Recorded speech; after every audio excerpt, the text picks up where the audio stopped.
Hola! Toleleje, toleleje. Kunin at basahin. Kunin at basahin.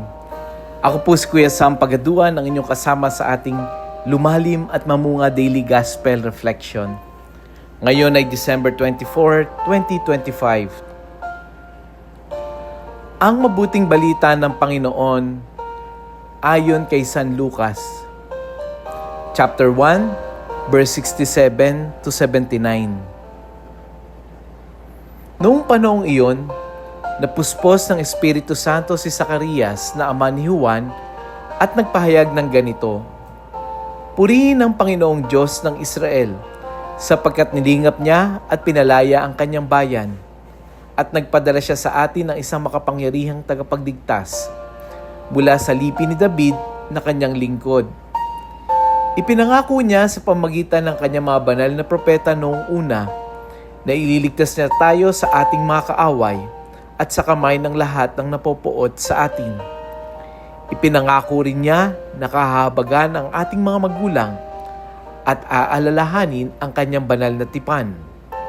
Iyan ang sumpang binitawan niya sa ating amang si Abraham na ililigtas tayo sa ating mga kaaway upang walang takot na makasamba sa Kanya at maging banal at matuwid sa Kanyang paningin habang tayo'y nabubuhay. Ikaw naman, anak, ay tatawaging propeta ng kataas-taasan, sapagkat mauuna ka sa Panginoon upang ihanda ang Kanyang mga daraanan at ituturo sa Kanyang bayan ang landas ng kaligtasan, ang kapatawaran ng kanilang mga kasalanan, sapagkat lubhang mahabagi ng ating Diyos, magbubukang liwayway sa atin ang araw ng kaligtasan upang makapagbigay liwanag sa mga nasa kadiliman at nasa lilim na kamatayan at patnubayan tayo tungo sa daan ng kapayapaan." Ang mabuting balita ng Panginoon. Pinupuri ka namin, Panginoong Hesukristo. Yung gospel po natin ngayon ay hindi ito pangkaraniwang gospel na nababasa natin pang araw-araw. Ito ay papuri ni Zacarias. Ito ay hindi simpleng awit. Ito ay papuri ni Zacarias na isang taong muling binigyan ng Diyos ng boses, ng tinig. Si Zacarias ay matagal nang natahimik dahil sa kanyang pagdududa. Pero nang matupad ang pangako ng Diyos, nung isinilang si Juan, bumalik yung kanyang boses at ang unang lumabas sa kanyang bibig ay papuri. Ang mensahe ng gospel natin ay malinaw. Pinapakita dito na ang Diyos ay tapat sa kanyang pangako kahit tayo ay nag-aalinlangan. At kapag nakita natin ang kanyang pagkilos, ang tamang tugon ay pasasalamat at pananampalataya. Hindi lang nito sinasabi na may darating na Mesiyas, kundi ipinapakita rin na ang Diyos ang gumagawa ng liwanag sa gitna ng dilim, ng pag-asa sa gitna ng takot, at direksyon sa gitna ng kalituhan.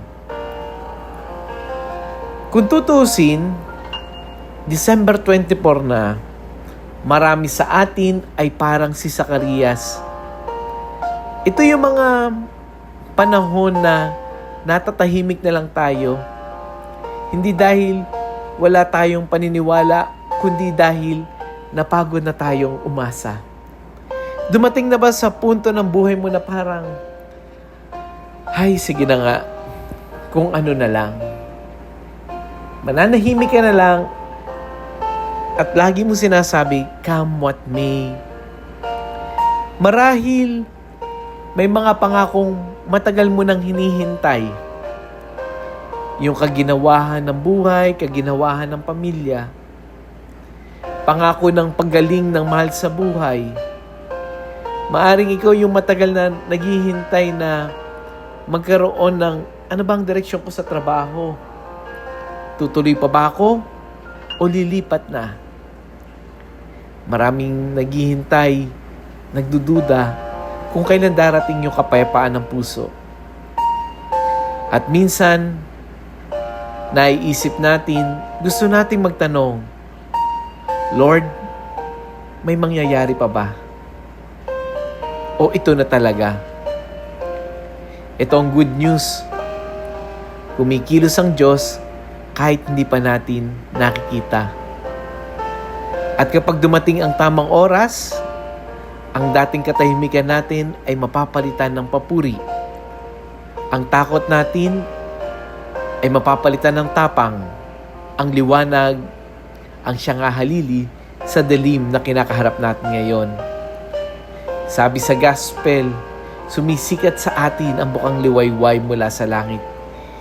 Ibig sabihin, kapit lang, hindi habang buhay, nasa dilim tayo.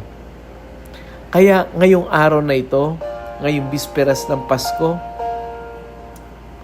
inanyahan tayo ng gospel. Nabalikan natin yung mga pagkakataong naging tapat ang Diyos sa atin.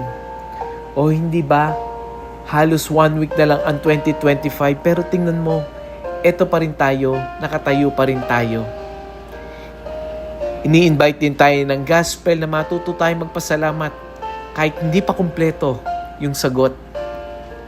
Magtiwala tayo na ang Diyos ay gumagawa ng liwanag sa tamang panahon. At ang taong nakakaranas ng katapatan ng Diyos ay tinatawagan na maging tagapaghatid ng liwanag sa iba. Kapit pa, hawak pa, may ginagawa ang Diyos. Let us pray. Panginoon, salamat sa iyong katapatan. Kahit kami ay nag-aalinlangan. Salamat dahil ikaw yung Diyos na tumutupad sa pangako. Kapag kami ay nasa dalim, paalalahanan mo kami na ikaw ang aming liwanag. Buksan mo ang aming bibig, hindi para magreklamo, kundi para magpuri sa iyo. At gawin mo kaming instrumento ng pag-asa sa mundong pagod na at natatakot. Amen. Baka may kakilala ka ngayon na tahimik lang, pero nawawala ng pag-asa. I-share natin yung audio gospel na ito sa kanya. I-share natin ito sa ating mga GC, sa ating mga kapamilya, sa ating mga kaibigan. Hindi dahil obligasyon, kundi dahil baka ikaw ang tinatawag ng Diyos para magdala ng liwanag sa dilim ng iba. Muli, ako po si Kuya Sam Pagadua, nag-aanyaya. Halina, tayo ay lumalim at mamunga, lumalim sa pananampalataya at mamunga na mabubuting gawa. God bless us all.